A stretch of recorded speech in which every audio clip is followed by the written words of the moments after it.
біздің ойымызша алдағы 5-6 жылда тағы да кемінде 150 миллиард ақш долларында инвестиция келеді деп күтілуде. Бүгінгі форум бойынша барлығы қашып жатыр біздің тақырыбымыз деп. Бұл енді сіздің тақырыбыңыз. Жекешелендіру мәселесі де жаңа көтерілді ғой бүгін. Жекешелендіру мәселесі жаңа аэропортты, темір жолды жекешелендіру керек дейді. Бұл біздердің Қазақстанның стратегиялық объектісі болғаннан кейін ол жекешелендіруге ол жата ма негізі? Әрине, аэропортты басқаруға келе алады инвесторлар. Выгодно, опять-таки, тем, что, повторюсь еще раз, география Казахстана, она очень уникальна в этом плане. Первое. Второе, это страна, которая богата ресурсами. Қазақстанның мұнайының сапасы қандай негізі? Ол әр түрі болады. Ауыр болады, жеңіл болады. Қазақстанда да бәрі түрі бар. Жоқ, ондай әрине олардың ондай ойы жоқ. Біздің де ондай ойымыз жоқ. Жаңа шетелдік қарызымызды жабу үшін стратегия объекттер сату деген жоқ, ондай болмайды. Бүгін шетел инвесторлар кеңесінің кезекті отырысы болады. Бұл жерге өздеріңіз білесіздер, 40-тан аса осы кеңестің мүшелері қатысады. Шетелден ірі инвесторлар келіп отыр. Қазірдің өзінде Қазақстанға 450 миллиардтан аса тікелей шетел инвесторлар тартылды. Дегенмен де Қазақстанның потенциалы өте жоғары. Біздің ойымызша алдағы 5-6 жылда тағы да кемінде 150 миллиард ақш долларында инвестиция келеді деп күтілуде. Өздеріңіз білесіздер, қазір жаңа бюджеттік кодекс, жаңа салықтық кодекс даярлануда. Ол қазір парламентте. Сол салық кодексінде көптеген жеңілдіктер бар. Бұл инвесторлардың бәрін көріп отыр. Және де өздеріңіз білесіздер, бүгінгі кеңестің тақырыбы жаңа инвестициялық цикл. Яғни біз енді өткен инвестицияның бәрін қазір әрине жоққа шығармаймыз, бірақ дегенмен де біздің экономикамыз барынша диверсификациялану керек. Тек қана кен орындарын ашуға емес, өндірісті дамытуға, транспорт, логистиканы және де агро секторды дамытуға, соның бәрін айналып келгенде осы 150 миллиард ақш долларына жуық инвестиция тартылады деп күтілуде. Қазірдің өзінде бүгінгі жиынға қатысып отырған компаниялар көптеген инвестициялар қазірдің өзінде құйып отыр. Құяды, және де енді бүгін өздеріңіз көресіздер, президенттің айтатын сөзінде де осы көптеген бағыттарды белгілеп береді. Және де өздеріңіз білесіздер, біздің Астана қаржы орталығымыз бар. Бұл ағылшын құқығымен жұмыс істейді. Оған шетелдіктер көбісі келіп жатыр. Қазір көп компаниялар сол жерге тіркеліп жатыр. Яғни енді мүмкіндіктеріміз пайдалануымыз керек. Сол үшін осы кезекті 36-шы кезекті шетел инвесторлар кеңесін өткіземіз. Яғни бізде экономикамыз дамуы мүмкін ғой, Енді дамуы мүмкін емес, өзіңіздеріңіз көріп отырсыздар, дамып жатыр. Әрине қиыншылықтар бар. Кеше бюджет бойынша 3 жылдық республикалық бюджет бойынша заң мәжілісте қолданды. Қиыншылықтың бәрін көріп отырсыздар. Әрине биылғы енді экономикалық өсім 4% болып отыр. Бірақ алдымыздағы болжам оған қарағанда позитивті. Енді жыл енді 5%-тен асады деп, одан кейінгі жылдары 6%-тік көрсеткішке шығамыз деген ойымыз бар. Себебі өздеріңіз білесіздер, келесі жылы мұнайдың өндіруі биылға қарағанда бірнеше біраз мол болады. Және де шетел инвесторлар тарапынан әлі де жеңілдіктер сұрап жатқандары бар ма? Әлі де біздің салық жеңілдігі? Әрине өздеріңіз білесіздер, енді мұнайдың да, газдың да барлық қазіргі қазып жатқан орындарының барлығы ол ескірді. Жаңадан инвестиция құю үшін біраз қаражат керек. Ол 1 миллиард, 2 миллиардпен шектелмейді. Ол деген ондаған миллиард долларды талап ететін қазба орындары бар. Әрине теңізге кіру керек. Теңіздің өздеріңіз білесіздер, ол оңай емес. Қондырғы орнату керек, ол жерден қайтадан жаңағы қазба жұмыстарын жүргізу керек. Бұның барлығы әрине осы ірі компаниялардың тарапынан сондай жеңілдіктер сұрау жатқаны бар, ол жасыр емес. Ол салық кодексінде де, қазіргі мәжілісте талқыланып жатқан салық кодексінде де ондай нормалар көзделген. Дегенмен біз енді барлығын бірдей жеңілдікті беріп қоймаймыз. Бұрынғы әлгі қабылданған шарттарды қайта қарастырып, оларды созатын болсақ, әрине басқа шарттармен Қазақстанға қолайлы жағдаймен созуға барлық жағдай жасаймыз. Бүгінгі форум бойынша барлығы қашып жатыр біздің тақырыбымыз деп. Бұл енді сіздің тақырыбыңыз. Енді инвестиция тарту дейді. Жаңа бірнеше миллиард деген инвестиция тартылады деп жатыр. Нақты қанша компания кіруі мүмкін Қазақстанға? Әрине жаңа президентіміз айтып өтті ғой, алдымызда үлкен мақсат тұр. 2029 жылды қоса алғанда біз $150 миллиард тікелей шетелдік инвестиция тартуымыз керек деп. Мен жаңа өзімнің сөзімде айтып өттім, қандай салаларға тартуға болады. Ең бірінші жаңағы мемлекет басшысы айтқандай, ол ірі инфраструктуралық жобалар. Сол жобалардың арқасында біз экономиканың жаңағы фундаменті дейді ғой, мықты фундаментін құямыз. Соның арқасында келешекте де енді экономика орында тұрмайды, өседі ғой. Сондықтан бізге энергетика керек, бізге жол керек, бізге жаңағы электр желілер керек, құбырлар керек, сол сияқты. Соның бәріне жаңағы біз айтып өттік, біз үлкен жоспар жасадық, санап елімізде базалық инфраструктураларды айқындадық. Ол энергетика, транспорт, жаңағы цифрландыру саласы және су саласы. Жаңа Ақмола облысына байланысты, Көкшетауға байланысты айтты. Сол туралы. Сол жерлерде жаңағы мен айтайын дегенім, сол бір жаңа жоспарды алса, оның өзіне бізге $80 миллиардтан астам доллар қажет екен іске асыруға.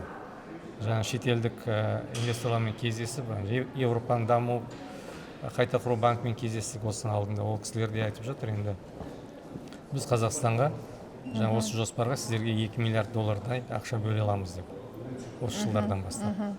Мен ойымша осы халықаралық ірі қаржы ұйымдарының барлығы осы жоспармен, біздің осы жоспарларымызбен қызығушылық танытып, осы 1-2 жылдың ішінде біз үлкен жұмыс атқарамыз деп ойлаймын.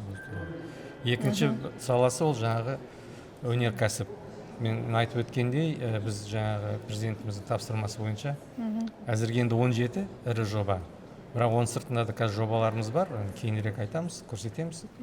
Оның барлығына да $14 миллиард ақша керек екен іске асыру үшін. Жекешелендіру мәселесі жаңа көтерілді ғой бүгін. Жекешелендіру мәселесі жаңа аэропортты, темір жолды жекешелендіру керек дейді. Бұл біздердің Қазақстанның стратегиялық объектісі болғаннан кейін ол жекешелендіруге ол жата ма негізі? Әрине, үлестері бар ғой. Аэропортты басқаруға келе алады инвесторлар. Бірақ жаңа аэропорттың өзі ол әрине стратегиялық объект болғандықтан олардың жеке меншігіне өтпейді. Сондықтан да сондай ұсыныс түсті ғой жаңа сіздерге. Енді ол ұсыныс болғанда сол аэропортты басқару, аэропортқа менеджмент жасау, ол бізде қазір өздеріңіз білесіздер, мысалы Астана аэропортында, Алматы аэропортында шетелдік компаниялар басқарып отыр. Енді олар енді уақыт көрсетеді қаншалық тиімді басқаратын, бірақ біз оларға әрине сенеміз. Олардың жаңағы енді көп несі бар ғой, тәжірибесі бар деген сияқты, шетелдік үлгілерді алып келеді, қызмет көрсетудің тағы басқалары бар. Жаңа біздің бүгінгі келген инвесторларымызда айтып отырған тағы да бір несі бар. Ол кісілер біздің Қазақстанның сыртқы қарызы көп екенін біліп отыр. Қазақстанның жаңа сыртқы қарызынан құтылу үшін сондай бірнеше біздің стратегиялық объектілерді жекешелендіруге сатсын деп отыр. Жоқ, ондай әрине олардың ондай ойы жоқ. Біздің де ондай ойымыз жоқ. Жаңа шетелдік қарызымызды жабу үшін стратегия объекттер сату деген жоқ, ондай болмайды. Ол қарыздың деңгейі кеше де парламентте айттық, ол қауіпсіз деңгейде, оны біз басқарып отырмыз, әлі де басқарамыз. Қарыз дегеніміз, ол екінші жағынан қарасаңыз, ол инвестиция дегеніміз. Инвестиция тарту арқылы біз осы экономикамызды көтеріп, елімізді көркейтіп жатырмыз. Сондықтан одан қауіптенетін ештеңе жоқ. Біз ондай әрине ондай сауда жүргізіп отырған жоқпыз. Біздің қарызымызды азайту үшін сіздер жаңағы бір объектілерді алыңыздар деген жоқ. Біз инвесторлар, олар енді ақшаларын санайтын адамдар ғой. Олар қай жерде пайда табады, қай жерде экономика бар, сол жаққа ғана барады. Сондықтан бұл енді екі жақты да тиімді болады деп ойлаймын. Біз қай бірде активтерді сатсақ, стратегиялық активтердің мысалы, олардың мемлекеттің меншігінде жаңағы көп үлесі мемлекеттің меншігінде қалады. Мысалы, Қазақстан темір жолы деп айтып отырмыз, қазір сондай ұсыныстар бар. Ол жерге инвестор келетін болса, әрине біз Қазақстан мемлекеті өзінің жаңағы көп үлесін сақтап қалады. Өйткені біз енді ең басты акционер мемлекет болады ол жерде. Ал жаңа инвестор келетін болса, олар кіші акционер ретінде кіреді. Сондай ғана жоспарларымыз бар, стратегиялық жаңағы активтерге байланысты. Ал жалпы экономиканың басқа салалардың әрине инфраструктураға келем деп, жаңағы жол салам деп, құбырлар салам деп, газ өңдейтін завод салам дейтін инвесторларға әрине есік ашады. Соңғы бір сұрағым қалды. біздің Қазақстанның сыртқы қарызы қанша уақытта біз құтылуымыз мүмкін? Сіз өзіңіз білесіз ғой, Өзбекстанның сыртқы қарызы жоқ. Болғандықтан ол кісілердің экономикасы жақсы көтеріліп жатыр бүгінгі күнге. Өзбекстанда енді Біз енді Өзбекстанға, Қытай тұрмақ Өзбекстанның экономикасына жете алмай келе жатқан сияқтымыз әлі күнге дейін. Біз сыртқы қарызымыз егер қай біз уақытта құтылуымыз мүмкін сыртқы деген ғой. қарызымызды біз әрқашан қауіпсіз деңгейде ұстаймыз. Оны жаңа кеше парламентте де айттық, бізде көрсеткіш бар, ол жалпы ішкі өнімнің 32%-нан аспау керек мемлекеттің қарызы. Біз қазір сол 20%-ның үстінде тұрмыз, сондықтан қорқатын ештеңе жоқ бұл жерде. Бұл қарыз инвестиция деп санаймыз, әрқашан біз осы деңгейде ұстап тұратын боламыз, асырмай. Бұл мемлекеттің ешқандай экономикалық жалпы қауіпсіздігіне әсер етпейді.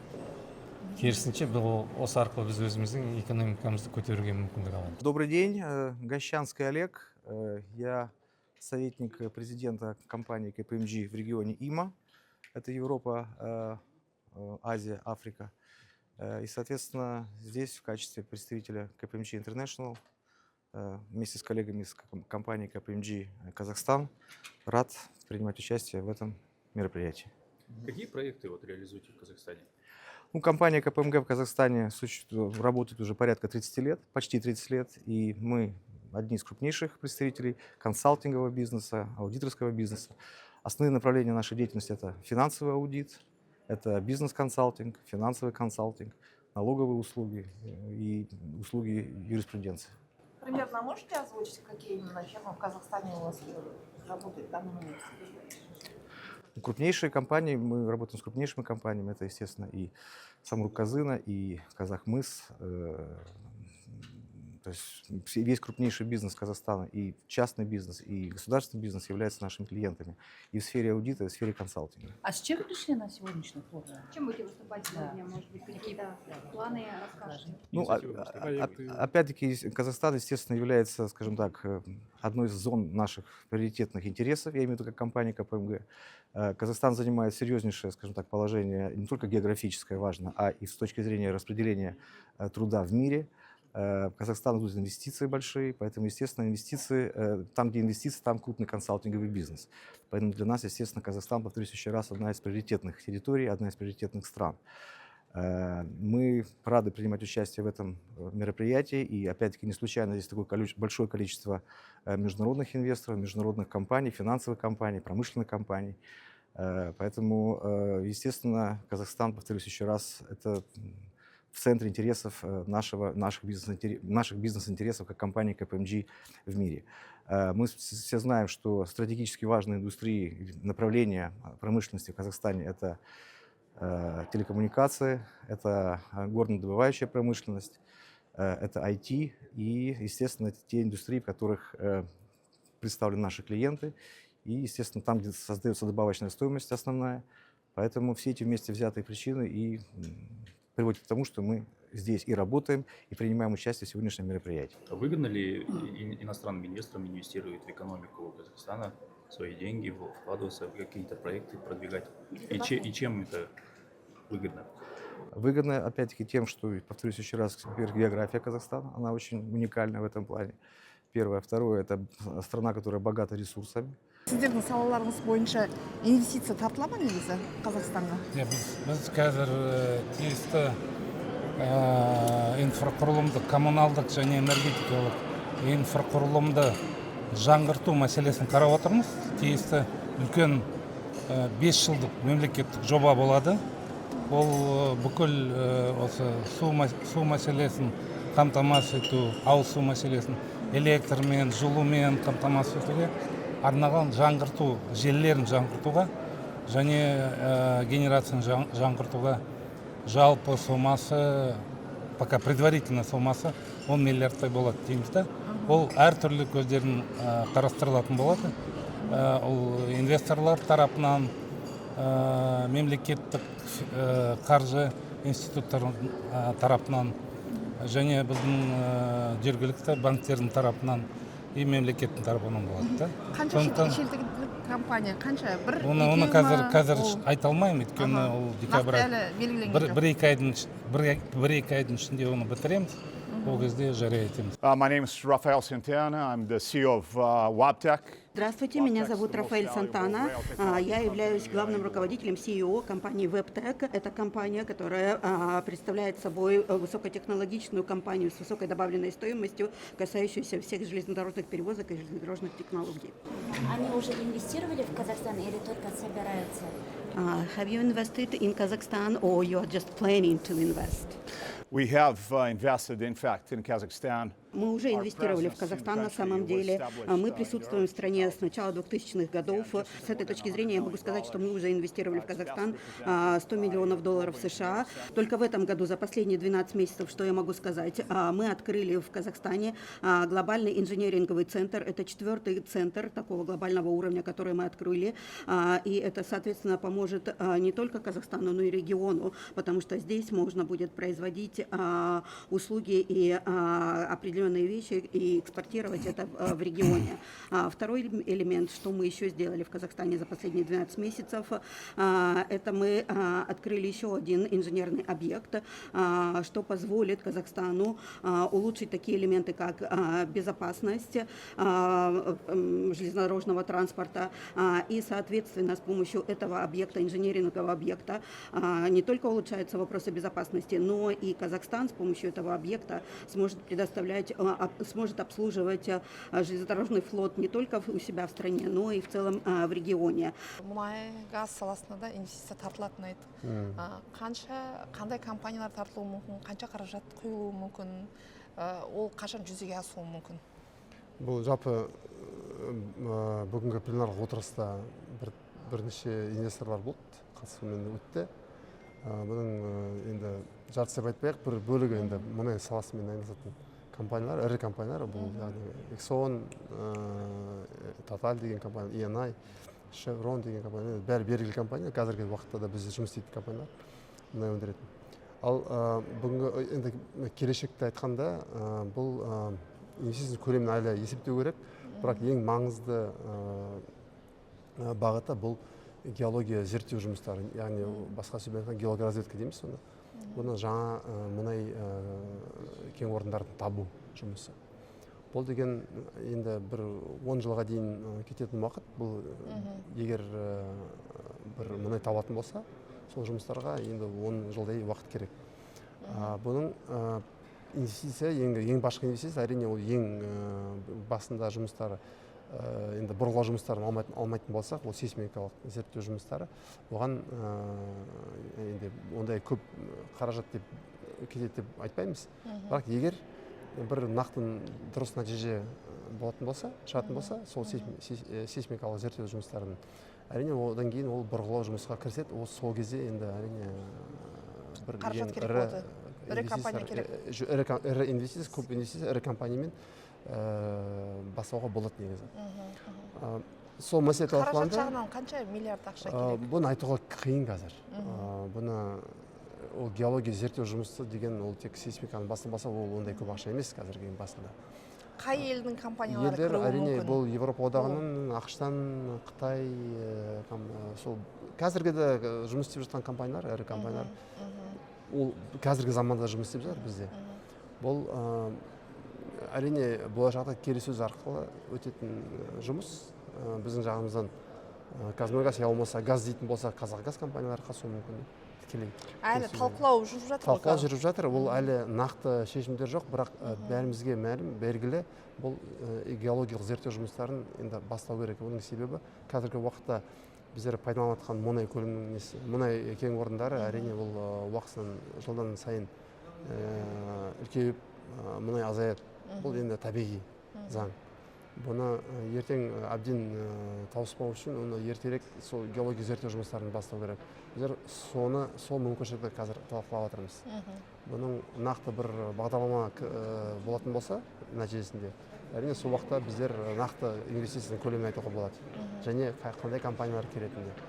Қазір тек қана біздер соны талқылап жатырмыз. Мүмкіншілікті қалай оны болашақта қалай сол геология зерттеу жұмыстарын бастаймыз. Біздің Қазақстанның өзінде инвесторлары бар емес пе? Бар, әрине бар.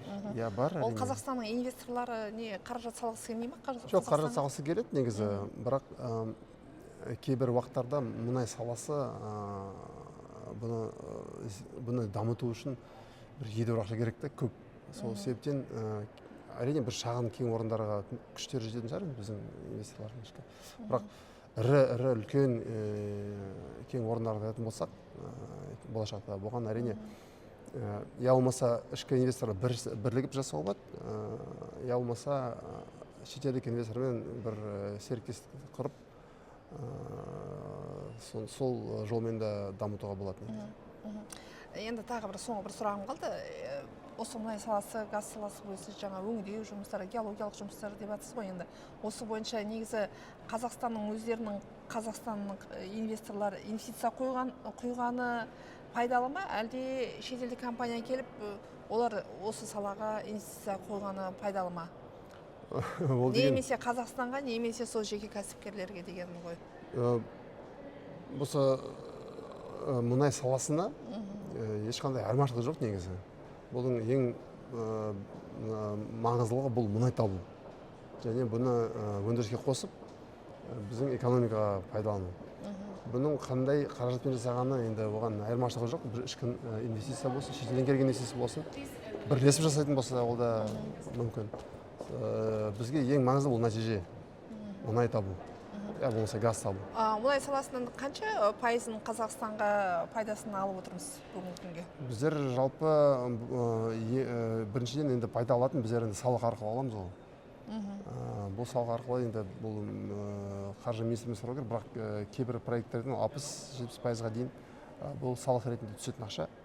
Сіз енді кезінде министр болдыңыз ғой, сізге бұл салада қарады ғой деген. Білем, жоқ, қаражат дегенде бұл сіз бір екі мәселе. Бірінші бұл салық жағынан. Салық жағынан бұл 65 сол көлемде салық арқылы түседі бізге пайда. Ал егер қатысу доля деп айтатын болсақ, бұған енді әрі жобада айырмашылығы бар. Мысалы біз Қазмұнайгаз айтатын болсақ тікелей, бұл біздің ұлттық компаниясы.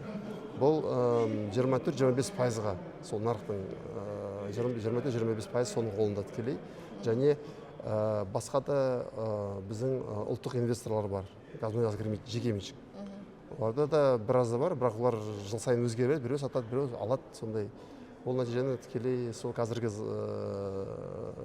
осы уақытта ситуациясының бәрін министерство арқылы білуге болады. Қазақстанның мұнайының сапасы қандай негізі? Ресей мен басқа араб елдермен салыстырғандағы мұнайдың біздің Қазақстанның мұнайының сапасы? Әрі кен орнындағы мұнай әрі түрлі болады. Мысалы, Қаражанбас мұнайын алатын болсақ, ол өте ауыр мұнай. Кәдімгі битумға жақындаған, сол себептен сол Қаражанбастың кен орнының жағында Каспий битум деген завод салынған. Битум шығаратын. Ал егер теңіз деген кен орындарын алсақ, Қарашығанақ деген өте жеңіл. Бұл сіздің айтқан Arabian Light мұнайдың, я болмаса Azeri Light'тың сортына келеді, мысалы. Басқаны алатын болсақ, мысалы, Ақтөбе, Қызылорда, бұларда енді ортаншы сапасы жоқ деген әңгіме. Себебі мұнай салада бір сапа жоқ. Ол әр түрлі болады. Ауыр болады, жеңіл болады. Қазақстанда бәрі түрі бар. Байдашева Жанна Амановна, директор Ассоциации Казахстанский совет иностранных инвесторов при президенте Республики Казахстан. Сегодняшний совет он посвящен тематике «Новый инвестиционный цикл Казахстана». Как вы знаете, президент до этого огласил и поставил большую цель перед Казахстаном. Это привлечь в течение последующих 5 лет более 400 миллиардов долларов в Казахстан. В течение последующих 2 лет это около 150 миллиардов долларов. США это очень большая сумма. Для примера я могу привести: с момента независимости Казахстан привлек в Казахстан 417 миллиардов долларов. Да? То есть, и львиная доля этих инвестиций была как раз вот сделана теми компаниями и той группой основных инвесторов, которые входят в состав Совета иностранных инвесторов при президенте, который сегодня участвует на пленарном заседании.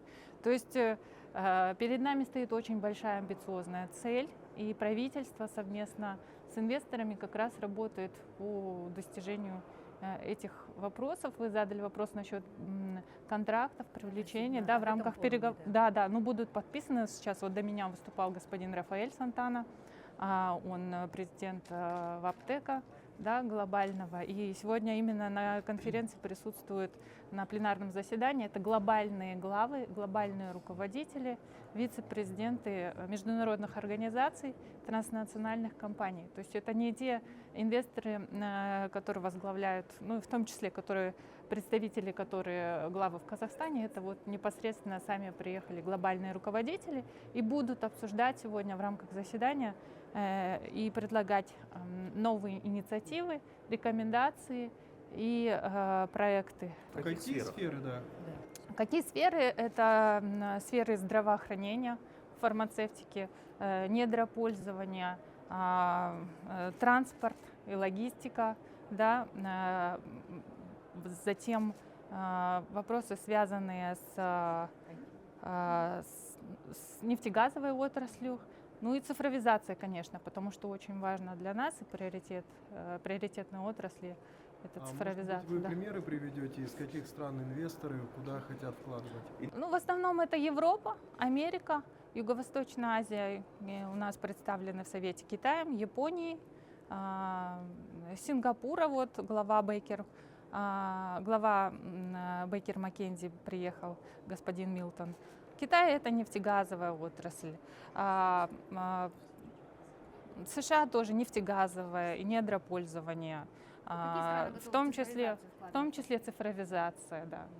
А в здравоохранении какая страна? Здравоохранение это европейские страны. А что именно в здравоохранении? Европейские, американские компании. Что именно в здравоохранении? Там новые медикаменты, новая аппаратура, оборудование. Да. Здравоохранение очень важная отрасль. Здесь много. Мы сейчас работаем над тем, чтобы у нас было именно собственное производство лекарств, медикаментов. Мы не зависели ни от какой другой страны. И это первое. Второе, это, конечно, будут вкладывать в развитие науки, лабораторий, исследования, привлечение новых технологий, а также развитие человеческого капитала и подготовку кадров.